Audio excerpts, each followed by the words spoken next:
I think the number one kind of press clipping from all the players' interviews yesterday was Debo.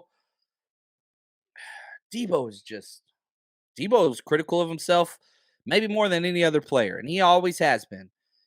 Debo's been close to the league leader in drops. That's just who he has been. I doubt it's going to change. But every single time he comes off the field, he says, "That's on me. That's my fault. I got to do better." Now, this clip, I cut individually like three of these things because he gives an answer, then a reporter asks, and he gives another quick answer, a reporter asks, and it didn't flow. So I said, screw it. I'm just going to the whole clip together. Having said that, don't adjust your volumes too much because it kind of goes in and out. Just kind of prepare yourself. It's going to be the sound quality of these press conferences are always just not good, but that's okay. Um, when asked how he did last year, but I wanted to play the whole clip because everybody's just talking about the one phrase he said.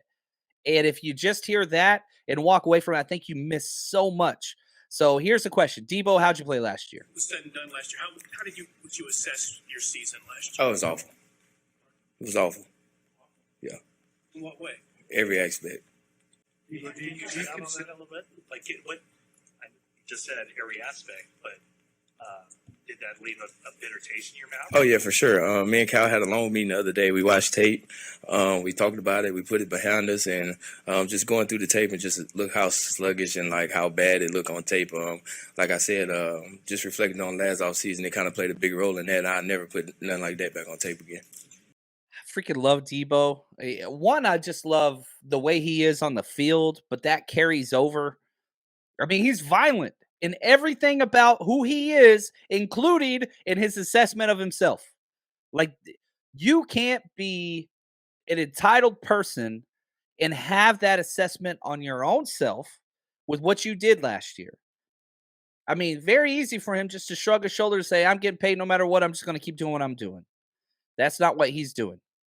And that is awesome. That is a person you buy into.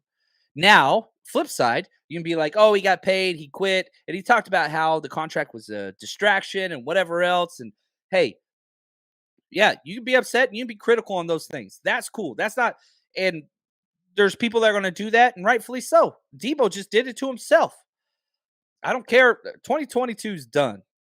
We look back to know the future so that we can work towards that, right? So that's what I want to do. Now, the question that Josh put up there was Debo and Aiyuk are going to explode this year. Could you imagine if we get 2021 Debo? Ooh, ooh, I don't give a damn. John Chapman's back there playing quarterback. They're gonna be, whoo, I'll Uncle Rico it. I don't care. We'll get this done. Now, this was good. So the same Debo interview, they asked him, "What are you seeing from Brandon Aiyuk?"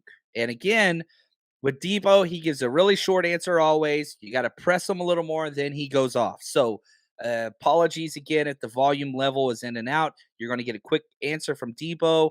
Then you're going to hear the reporter question a little lower. Then Debo comes back. So just a warning there. 28-second clip. Debo on Aiyuk. That boy in the phone booth right now.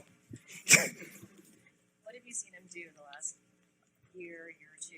I mean, just me personally, like seeing Brandon from a rookie till now, like he's got better day in, day out. Every season he's got better, and just like I'm seeing flashes of like stuff that I ain't seen him do, like how fast he is now, how explosive he is, and the separation that he getting in and out of routes. You can tell he's really detailed this offseason, ready to go.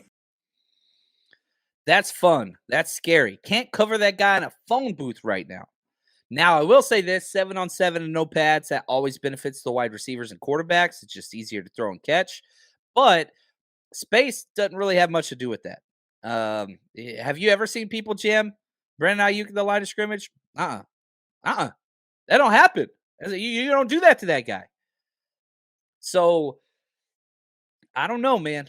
A contract year. I believe in betting in players in contract years. Not because players are selfish or whatever else. Generational wealth that will transform their lives, their children's lives, their grandchildren's lives is on the table. If that's a little extra, I don't give a damn.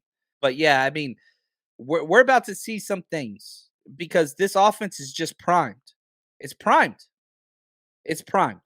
This team, guys, is primed. The 49ers Rush Podcast.